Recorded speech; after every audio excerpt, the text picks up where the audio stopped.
Almost everyone passes their driving test, and then spends years driving in ways that quietly put them at risk every single day. That's the part nobody talks about. Because driving school teaches you how to pass a test, not how to survive real traffic, and some of the habits you think are normal are actually the exact things that cause avoidable accidents. What's even crazier, a few of these mistakes are probably things you did today without even noticing. And one of them? It's the difference between a close call and a life-changing crash. So before you assume you've got everything handled, here are the real-world driving habits they never taught you.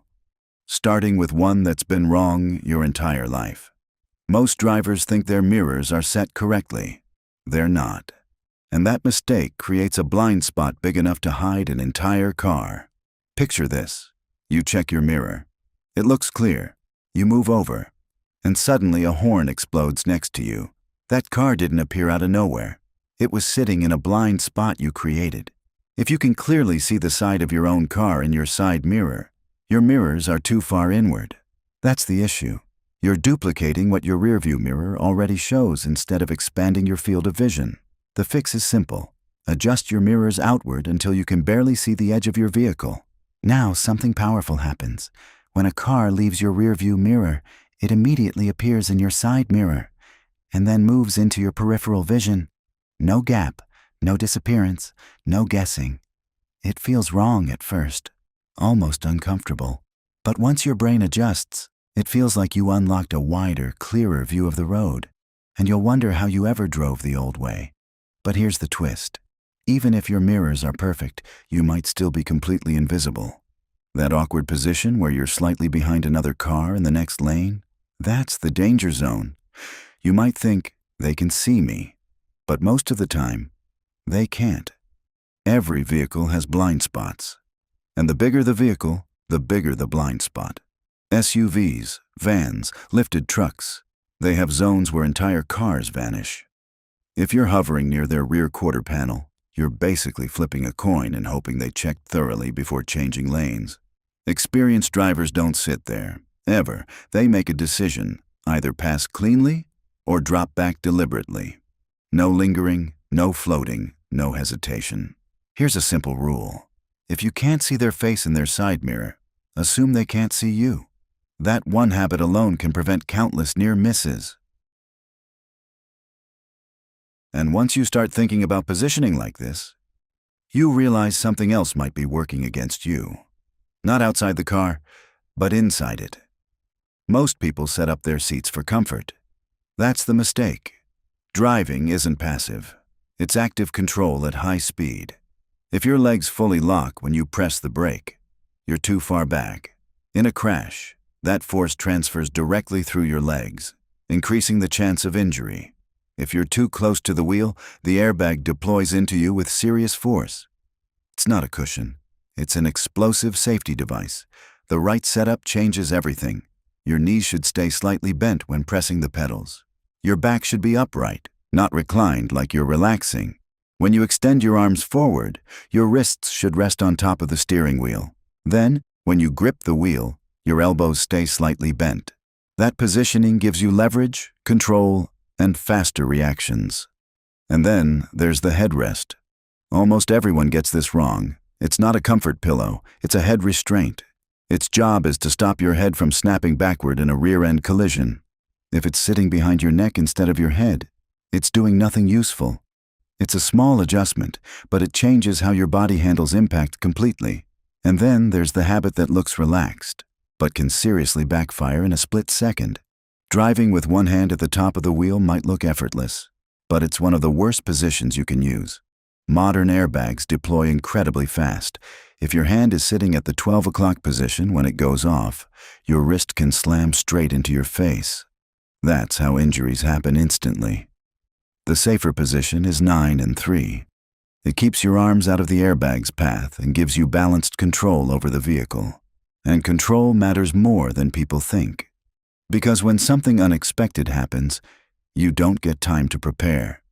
You react, and that reaction might already be slower than it should be. Most drivers completely lift their foot when switching from gas to brake. It feels normal, but it wastes time. And at highway speeds, even a fraction of a second means your car travels several extra feet before braking even begins. Instead, keep your heel planted and pivot your foot between pedals. It's a small movement, but it cuts reaction time instantly. It also keeps your foot stable, reducing the chance of slipping off the pedal. That tiny adjustment builds muscle memory. And in an emergency, muscle memory is what takes over, not conscious thought. Now imagine reacting perfectly, but your car still doesn't stop the way you expect. Driving through deep water seems harmless, but water can coat your brake components and reduce friction. So when you press the brake, there's a delay. Not a big one, but enough to matter. The fix is simple. After driving through water, lightly press your brakes while continuing forward. That friction generates heat and dries them out quickly. Just a few seconds can restore full braking power. But if you don't know that, the next time you need to stop suddenly might not go your way. And water leads to something even worse, losing control completely. Nobody really prepares you for what a skid feels like. They explain it, but they don't let you experience it. So when it happens for the first time, most drivers panic. And panic is what turns a small loss of traction into a full spin. If the rear of your car starts sliding, steer gently in the direction you want the front of the car to go. Not aggressively. Smooth correction. If the front loses grip and the car won't turn, ease off the gas. Don't crank the wheel harder. Most spinouts don't happen because of the skid itself. They happen because of overcorrection. Drivers react emotionally instead of mechanically. And here's what most people underestimate. You don't need snow to lose control. Rain is more dangerous than it feels. On wet roads, your stopping distance can nearly double. And during the first part of the rainfall, oil and debris rise to the surface, making the road extremely slippery. That's when traction is at its worst. If you're following at your normal distance, it's not enough. You need more space, more time, because your brakes alone won't save you if you're too close. And sometimes, the warning signs aren't even directly in front of you. If the car next to you suddenly slows down, there's a reason. Most drivers ignore it. They assume it has nothing to do with them. That's a mistake. That driver might see something you can't yet. A pedestrian, debris. Traffic is building ahead. Instead of ignoring it, experienced drivers prepare. They ease off the gas. They cover the brake. They get ready. Driving isn't just about reacting to what you see. It's about reading what's about to happen. And that awareness becomes critical in situations where one small habit can completely change the outcome. When you're waiting to turn left, it feels natural to angle your wheels early, like you're ready to go. But if someone rear-ends you in that position, your car gets pushed directly into oncoming traffic. That's how a minor accident turns into a major one instantly. Keeping your wheels straight until you actually begin the turn prevents that entirely. It's such a small detail, but it changes everything. And there are details inside your car that most drivers ignore just as much. That little tab under your rearview mirror? It switches your mirror into night mode. It reduces glare from headlights behind you so you're not getting blinded while driving. And that tiny arrow next to your fuel gauge? It tells you which side your gas tank is on. No guessing. No awkward repositioning at the pump. They're small features. But once you notice them, you start paying attention differently. And that's when you begin to see things other drivers miss completely. Reflections are everywhere. In windows, in parked cars, in storefront glass. And they can show you movement before you can see it directly. A pedestrian stepping out. A cyclist is approaching. A car is coming around a blind corner. It feels like a cheat code once you start using it. It's subtle, but incredibly powerful. And sometimes, the biggest danger isn't what you can't see. It's what your brain tricks you into misjudging. Speed doesn't feel the same all the time. On a wide, open road, higher speeds feel slower, so you press the gas without realizing it. Your brain adapts. Physics doesn't. That's how people drift well over the speed limit without noticing. And when you exit a highway, your sense of speed is completely off. You feel like you're going slow, but you're not. Checking your speed regularly keeps you grounded in reality instead of relying on feeling. And all of this leads to the most important habit of all. The best drivers aren't just reacting, they're always planning. They never trap themselves in a situation with no options. When you're stopped in traffic, leave space. Enough to move forward if you need to. Enough to escape if something goes wrong. At any moment, you should be able to answer one question.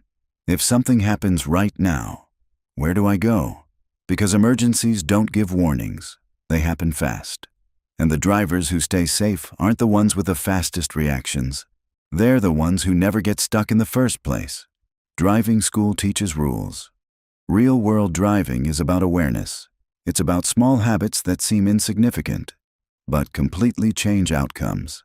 And once you start thinking this way, everything shifts. You don't just drive anymore. You anticipate, you prepare, you stay one step ahead. So now I'm curious, how many of these were you already doing? And which one caught you off guard? Drop it in the comments. And if you want more real-world driving tips that could save you money, stress, or even your life, make sure you're subscribed, because the next one might be the tip you didn't know you needed. Car driving tips, driving hacks, safe driving tips, driving mistakes, beginner driving tips, defensive driving, car safety tips, driving school secrets, driving tips and tricks, avoid car accidents, highway driving tips, driving advice, car tips, road safety tips, driving skills, driving habits.